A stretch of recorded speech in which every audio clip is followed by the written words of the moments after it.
Hello दोस्तों, मैं सुधाकर स्वागत करता हूं आप सभी का अपने चैनल पे। आज के वीडियो में हम लोग सीटेट पेपर 1 2013 में जो प्रश्न पूछे गए थे उनमें से मैथ सेक्शन का कंटेंट बेस्ड प्रश्नों को सॉल्व करेंगे। तो सबसे पहला सवाल है, निम्न पैटर्न को देखिए। 9 - 1 divided by 8 equals to 1। Second है 8 - 2 डिवाइडेड बाई 8 इक्वल्स टू 1 2।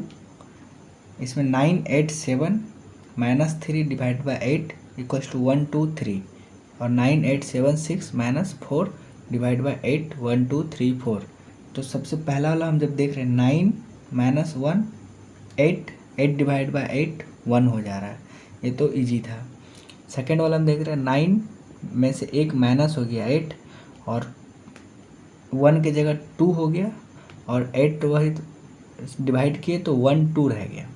ठीक है, नेक्स्ट जब देख रहे हैं 9 से माइनस किए थे 8 हुआ था यहाँ पर, फिर इसमें से एक माइनस कर दिया 7 और 9 8 7 3 डिजिट है और फिर 8 से डिवाइड किया तो फिर 1 2 3 यानी कि 1 से प्लस किए 1 2, यहाँ पर 3 है तो 1 2 3। नेक्स्ट देखते हैं 9 8 7 6 यानी और घटा दिए एक अंक और उसमें से 1 2 3 4 फिर डिवाइडेड किए तो 1 2 3 4 यानी कि इस साइड्स में से एक एक अंक घटाते जा रहे हैं और जितना घटा रहे उतना अंक यहाँ पे लिख दे रहे हैं। 8 से कर रहे हैं तो इधर में इंक्रीज हो जा रहा है। इन चारों को देखने के बाद हमको ये समझ में आ रहा है कि इस साइड से घटते जा रहा है और जितना अंक यहाँ है उतना अंक का संख्या लिख दे रहे हैं और इधर में उस संख्या को बढ़ाते हुए लेके चल रहे हैं। तो अब हम लोग सवाल को देखते हैं।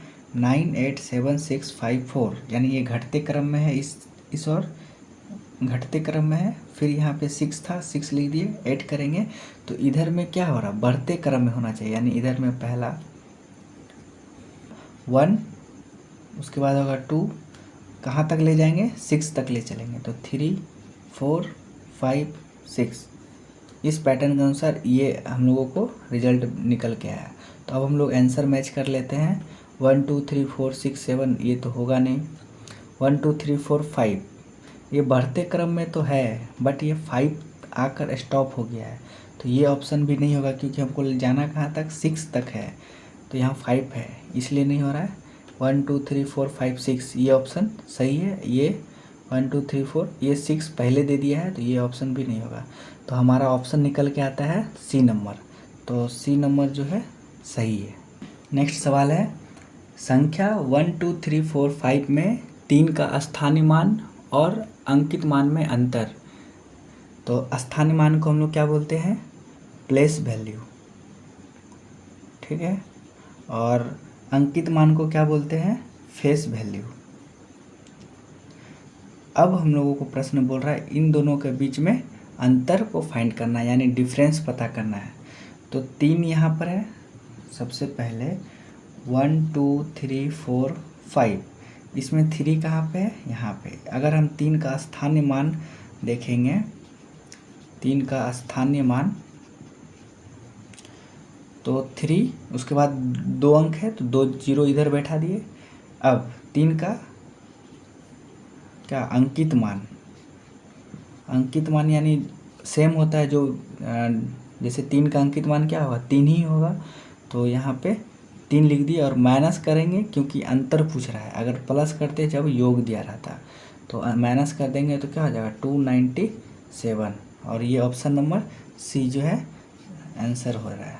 यहाँ पर सवाल दिया गया है, यदि अब यानी अभी 2:17 PM यानी दोपहर का 2:17 हो रहा है तो अब से ठीक 11 घंटा 59 मिनट यानी 11 आवर 59 मिनट बाद क्या समय होगा।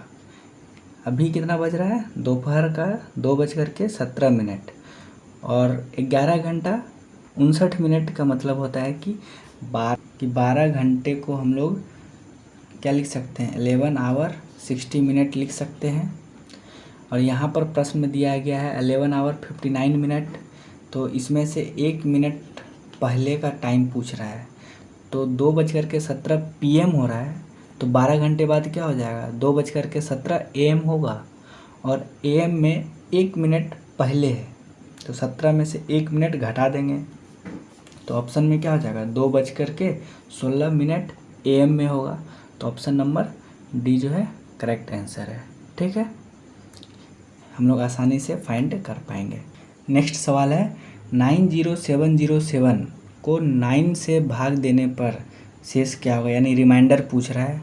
रिमाइंडर हम लोग आसानी से फाइंड कर पाएंगे, डायरेक्ट हम लोग 9 से 90707 को ही भाग दे देते हैं। ठीक है, तो 9 1 जा 9, ये 0 नहीं हुआ, ये 0 यहाँ आ गया, तो ये यहाँ पे 7 आ गया, ये इससे छोटा है तो फिर एक 0 लेंगे तो यहाँ 70 हो जाएगा। अब 9 के टेबल में 70 से कम आना चाहिए, तो 9 5 जा 45, 9 6 जा 54, तो 9 8 जा 72 होता है, और 70 से बड़ा हो गया तो हम लोग 9 7 जा लेंगे। ठीक है, तो 9 7 जा 63 को माइनस कर देते हैं तो यहाँ से 7 और ये 7 आ जाता है।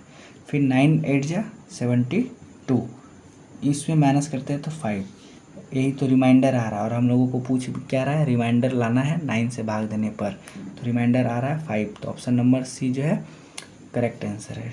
509 और 3028 का योग हमें बताना है कि इनमें से जो ऐड करने के बाद, इन दोनों को ऐड करने के बाद इस 4 ऑप्शन में से कौन सा सही है। ये क्वेश्चन केवल एक तरह से क्या टाइम टेकन बनाने के लिए ही दिया गया है कि आप कितना आसानी से, आपका माइंड क्या एग्जामिनेशन में क्या कह रहा है। हम लोगों को पता है 3000 इसको अप्रॉक्स करते हैं और इसको 500 अप्रॉक्स करते हैं, तो 3000 प्लस 500 3500 होता है, यानी 3500।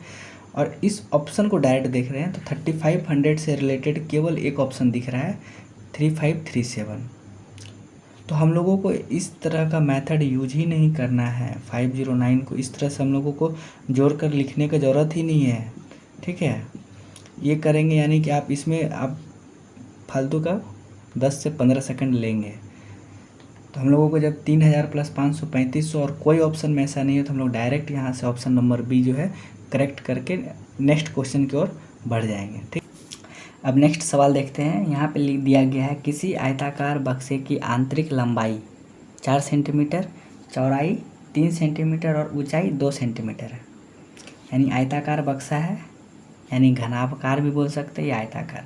तो उसका लंबाई 4 सेंटीमीटर, चौड़ाई 3 सेंटीमीटर, ऊंचाई 2 सेंटीमीटर है। तो 8664 यानी 8664 सेंटीमीटर क्यूब, असली रहस्य जो है ना इसी यहीं पर लिखा है, सेंटीमीटर क्यूब दिया हुआ है। इसका मतलब क्या बोला जा रहा है, सेंटीमीटर क्यूब का मतलब होता है घन के बारे में बात किया जा रहा है। ठीक है, को पैक करने के लिए से कितने बक्सों की आवश्यकता होगी। इस तरह के प्रश्न को हम लोग आसानी से करेंगे। आप सिंपल सा करेंगे कि 8664 ऊपर लिख दिए, इस माप के अनुसार इतना में से कितना बॉक्स बनेगा, बक्सों की आवश्यकता होगी, यही बोला जा रहा है। हम लोग डायरेक्ट करना कुछ नहीं है, जो प्रश्न में दिया रहेगा उसको लंबाई चौड़ाई ऊंचाई से डिवाइड कर देंगे। अब हम लोग यहाँ पे 2 से डिवाइड करते हैं तो यहाँ पे क्या हो जाएगा 4332। अब यहाँ पे 4 से मल्टीप्लाई डिवाइड करते हैं तो वो 1083। ठीक है, अब 3 1 4 8 12, ये 3 से भी डिविजिबल हो जाएगा, 3 3 जा 9, 1 8 18 6 और ये 1, यानी 361 टोटल बक्से बनेंगे। यानी ऑप्शन नंबर सी जो है करेक्ट आंसर है। ठीक है, इस तरह के प्रश्न को जब भी बोला गया ना कितने बक्सों की आवश्यकता होगा और इतना सेंटीमीटर क्यूब में है, तो हम लोग आसानी से क्या करेंगे, तो जो भी प्रश्न दिया रहेगा और टोटल डिवाइड कर देंगे और आसानी से आंसर हम लोगों को मिल जाएगा। अकॉर्डिंग टू क्वेश्चन ऐसे ही सॉल्व करेंगे। इस प्रश्न को हम नहीं बल्कि आप सॉल्व करेंगे और आप खुद से सिलेक्ट करना कि इस 4 ऑप्शन में से कौन सा ऑप्शन सही है। ठीक है, हम लोग नेक्स्ट प्रश्न देखते हैं। यहाँ पर सवाल दिया गया है किसी वर्ग का परिमाप 24 सेंटीमीटर है और किसी आयत का लंबाई 8 सेंटीमीटर दिया गया है। इतने पढ़ने के बाद हम लोगों को पता है कि वर्ग का परिमाप 4 गुना भुजा होता है। ठीक है, ये चीज़ हम लोगों को पता है। भुजा को हम लोग ए से डिनोट करते हैं। और फिर यहाँ पे आयत का बात है, तो आयत का परिमाप भी हम लोगों को पता है 2 गुना लंबाई जोड़ चौड़ाई होता है। ठीक है, और आयत का क्षेत्रफल कितना होता है, लंबाई गुना चौड़ाई, यानी लंबाई मल्टीप्लाई चौड़ाई करते हैं। अब हम लोग प्रश्न को पढ़ते हैं। परिमाप दिया हुआ है, परिमाप यानी 4a = 24 सेंटीमीटर वर्ग का परिमाप इतना दिया हुआ है। आयत का लंबाई 8 सेंटीमीटर, L = 8 सेंटीमीटर। अब आगे पढ़ रहे हैं तो यहाँ पर लिखा है वर्ग और आयत का परिमाप बराबर है, तो हम लोग 4a = 2 × L + b लिख सकते हैं। इसके अकॉर्डिंग बराबर है वर्ग और आयत का परिमाप। तो परिमाप हम लोग को पता है, वर्ग का परिमाप 4 गुना भुजा, आयत का परिमाप 2 गुना लंबाई और चौड़ाई। इसके इक्वल टू ये दोनों इक्वल में है, तो यही लिख दिए 4a × 2 × L + b। a यानी भुजा, भुजा को a से डिनोट किया है।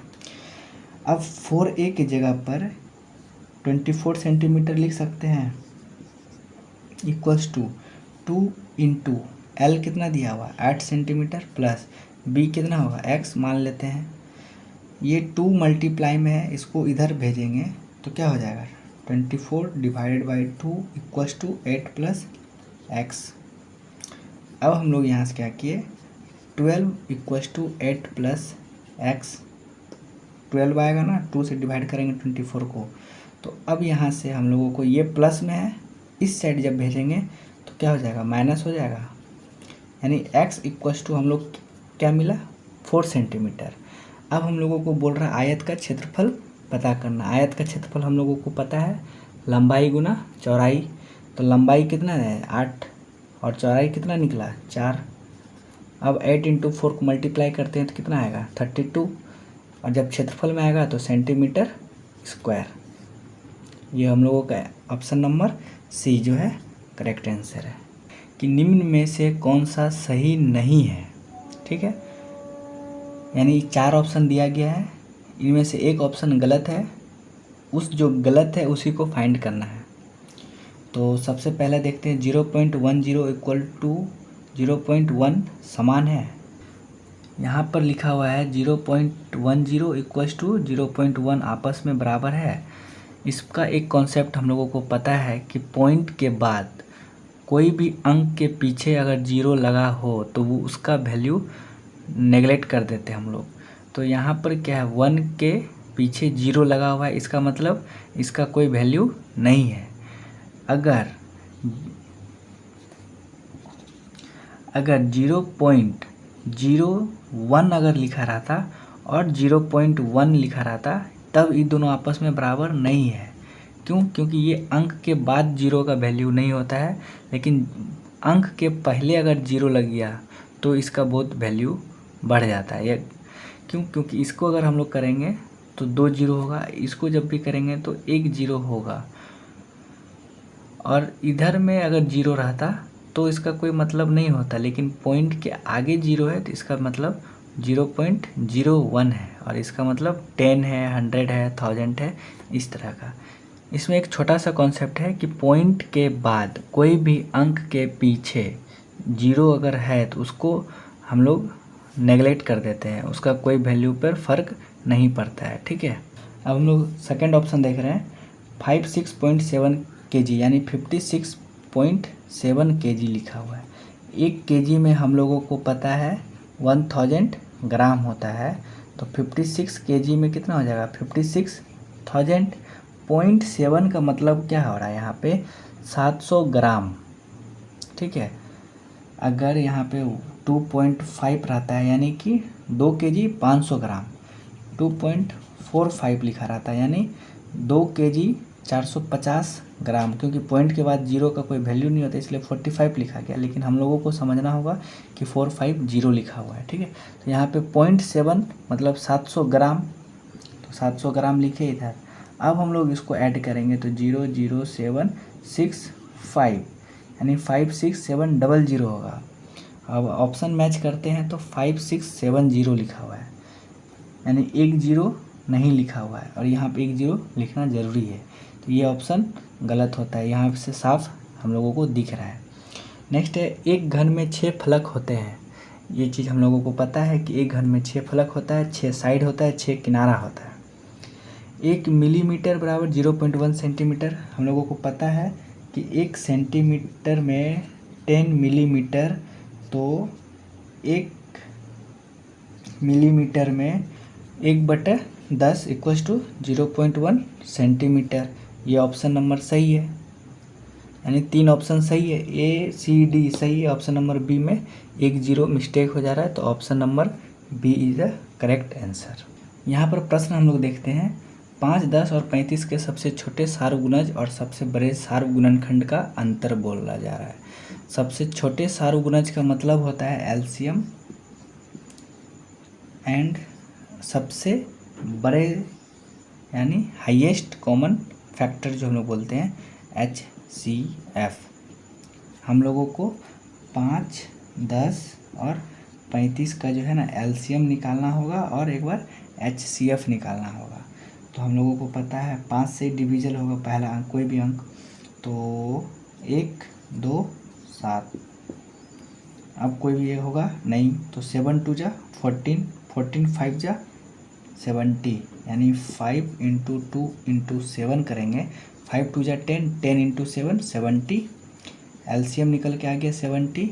और HCF वैसा संख्या जो सबसे बड़ा लेंगे और वो तीनों से डिवाइड होगा, तो हम लोग HCF क्या ले सकते हैं 5, क्योंकि 5 ही ऐसा संख्या है जो तीनों से डिविजल है और सबसे बड़ा है। अगर हम लोग यहाँ 10 भी लेंगे तो 5 नहीं कटेगा, 35 नहीं कटेगा, तो HCF 5। अब हम लोगों का बोला जा रहा है इन एलसीएम और HCF के बीच का अंतर बोला जा रहा है। तो हम लोग यहाँ से अंतर फाइंड कर पाएंगे आसानी से। अंतर क्या हो जाएगा, 70 - 5 इक्वल्स टू 65।